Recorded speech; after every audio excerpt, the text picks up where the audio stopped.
मैं सहस्त्र बार इस शब्द को दोहराती हूँ, बज्जी संघ का यह धिकृत कानून वैशाली जनपद के यशस्वी गणतंत्र का कलंक है।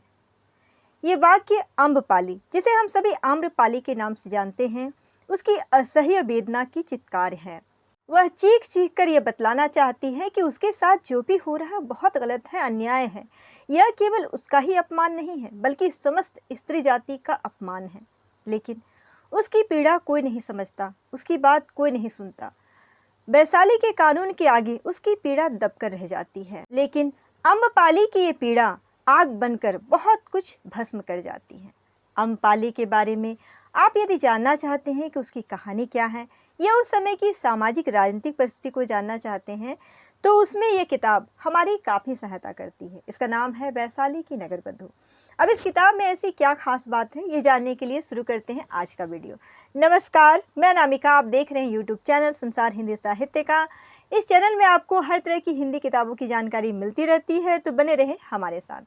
वैशाली की नगरवधू किताब के रचयिता हैं आचार्य चतुरसेन।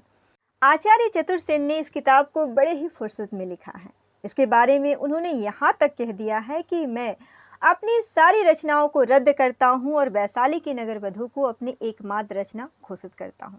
यह कहना अतिशयोक्ति नहीं होगी कि हिंदी के श्रेष्ठ उपन्यासों में वैशाली की नगरवधू भी एक आती है। ये किताब बहुत ही ज़्यादा अच्छी है। इसकी कहानी 2500 वर्ष पूर्व की है और इस किताब की सबसे खास बात है इसका ऐतिहासिक होना। पूरी कहानी इतिहास के संदर्भ में लिखी गई है। इसमें केवल अम्रपाली की कहानी नहीं है, बल्कि कई राज्यों और राजाओं की भी कहानी है, जैसे मगध, कौशल, चंपा, गांधार, श्रावस्ती, इन सारे राज्यों की भी कहानी साथ साथ में चलते रहती है। इसकी कहानी में कई आश्चर्यजनक मोड़ हैं जो पढ़ने वाले में एक अलग ही रोमांच जगाता है। रहस्य से भरी हुई इसकी पूरी कहानी है। कहानी की शुरुआत में बतलाया गया है कि एक प्रौढ़ राज कर्मचारी को आम्र वृक्ष के नीचे एक नवजात बच्ची मिलती है। क्योंकि वो आम्र वृक्ष के नीचे मिली थी, इसलिए उसका नाम अम्रपाली रखा जाता है। वह उसका पिता बन करके उसका लालन पालन करता है। धीरे धीरे अम्रपाली बड़ी हो जाती है, लेकिन उसका बहुत ही सुंदर होना उसके पिता के लिए चिंता का विषय बन जाता है। वह चाहता है कि सबकी नज़रों से बचा करके वो उसे छिपा कर रखे, लेकिन वो ऐसा कर नहीं पाता है। अंततः अम्रपाली को वैशाली का नगरवधू बनना ही पड़ता है। वह भरी सभा में इस कानून की भर्त्सना करती है और उनके लिए 3 कठिन शर्तें रखती है, लेकिन अपनी बुद्धि खो चुके सभासद उसकी सारी शर्तों को मान लेते हैं। कहानी यहाँ खत्म नहीं होती है, बल्कि यहीं से प्रारंभ होती है। अम्रपाली की कहानी के साथ साथ मगध की कहानी भी चलती है। मगध के राजा बिंबिसार, उसके मंत्री वर्षकार, साथ ही उसके गुप्तचर सोमप्रभ और विषकन्या कुंडनी की भी कहानी विशेष रूप से बतलाई गई है। मगध के राजा बिंबिसार अम्रपाली से विवाह करना चाहते थे, उसे अपनी महारानी बनाना चाहते थे। साथ ही वे बज्जी संघ के गणतंत्र को भंग भी करना चाहते थे। इसके कारण एक के बाद एक कई घटनाएं घटित होती हैं।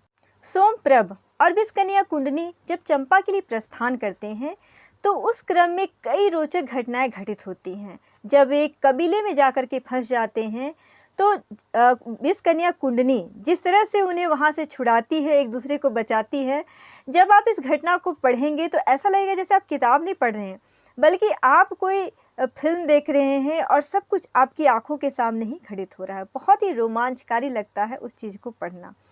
इसमें बहुत सारे पात्रों की कहानी है और बहुत सारी घटनाओं का जिक्र है, जिसे एक वीडियो में समेटना मेरे लिए बहुत मुश्किल है। लेकिन हाँ, ऐसे 2 शख्स जरूर हैं जिनके बारे में यदि जिक्र ना किया जाए तो ये वीडियो बिल्कुल अधूरा है।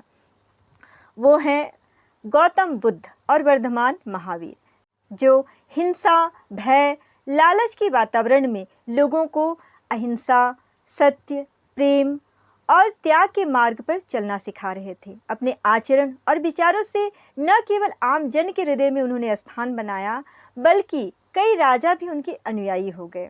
अंत में अम्रपाली भी बौद्ध धर्म ग्रहण कर लेती हैं और वैशाली के इस धिकृत कानून पर गहरी चोट करती हैं। पूरी कहानी में साम, दाम, दंड भेद, कूटनीति, राजनीति, इन्हीं बातों की चर्चा होती है। कहानी कई सारी घटनाओं से भरी है और बहुत सारे पात्र हैं, लेकिन कुछ पात्र ऐसे हैं जो आपको बहुत ज़्यादा पसंद आने वाले हैं, जैसे राजकुमारी, चंद्रप्रभा और सोमप्रभ आपको बहुत ज़्यादा ही अच्छे लगेंगे। इसकी भाषा शैली की बात की जाए तो आजकल की आम बोलचाल की भाषा से इसकी भाषा काफ़ी अलग है। इसमें उच्च कोटि की हिंदी भाषा का प्रयोग किया गया है, जो कि इसकी कहानी के लिए बहुत ही सटीक बैठता है। कहानी में दृश्यों का वर्णन आपको सहज ही पान लेता है। यदि आप ये कहते हैं कि मैंने आम्रपाली की कहानी तो पहले ही पढ़ी हुई है, आम्रपाली के बारे में हम लोग सभी जानते हैं, तो जब आप इस किताब को पढ़ेंगे तो आपको लगेगा कि आप बहुत कुछ और भी जान सकते हैं जो आपने अभी तक नहीं जाना है। आश्चर्यजनक रूप से इसकी कहानी सुनी सुनाई कहानियों से काफ़ी अलग है।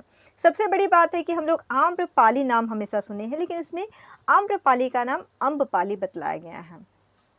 तो सुनी सुनाई बातों पर यकीन मत कीजिए, आप लोग समझदार हैं और मेरे कहने पर इस किताब को पढ़िए और पढ़ने के बाद आप खुद ही समझ जाएंगे। यदि आप इस किताब को ख़रीदना चाहते हैं तो अमेजॉन लिंक मैं डिस्क्रिप्शन बॉक्स में डाल दूँगी, आप वहाँ जाकर के इसे ख़रीद सकते हैं। यदि आप इस तरह की किताबें पढ़ना पसंद करते हैं तो इस तरह की किताबों पर मेरा अन्य वीडियो भी है, मैं लिंक डिस्क्रिप्शन बॉक्स में डाल दूँगी, आप वहाँ जाकर के देख सकते हैं, उनके बारे में जानकारी ले सकते हैं। आज के लिए इतना ही। उम्मीद है आपको ये वीडियो पसंद आया होगा। अगर अच्छा लगा होगा तो प्लीज़ लाइक करना मत भूलिएगा, दोस्तों के बीच शेयर भी कीजिएगा। अभी भी सब्सक्राइब नहीं किया होगा तो सब्सक्राइब कर लीजिएगा ताकि मेरे वीडियो का नोटिफिकेशन मिलता रहे।